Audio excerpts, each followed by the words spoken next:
విశ్వసృష్టి పరమాత్మకు సాష్టాంగ నమస్కారములు. నిరంతరం కూడా మన పిల్లలను చాలా విశిష్ట వ్యక్తిగా కావాలని నాలుగు గోడ మధ్యలో అతను చదివిస్తాం.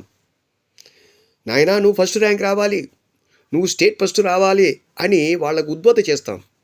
నిజంగా కూడా వాళ్ళు స్టేట్ ఫస్ట్ రావడం ఖాయమే.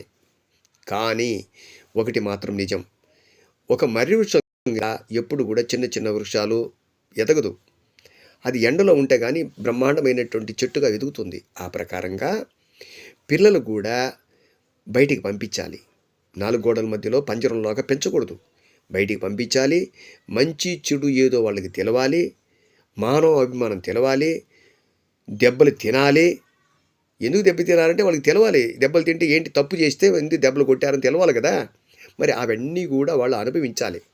అప్పుడు కానీ వాళ్లకు ఈ లోకంలో ఏ విధంగా జీవించాలి అన్న విషయం వాళ్ళకి అర్థమవుతుంది.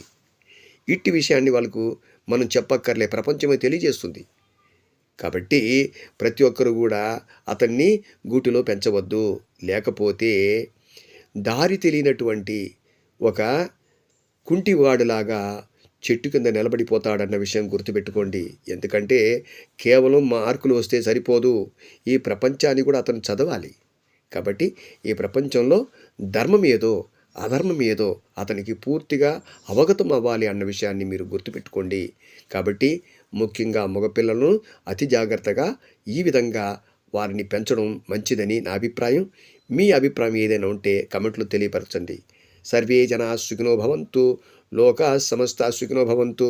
ఓం శాంతి శాంతి శాంతి.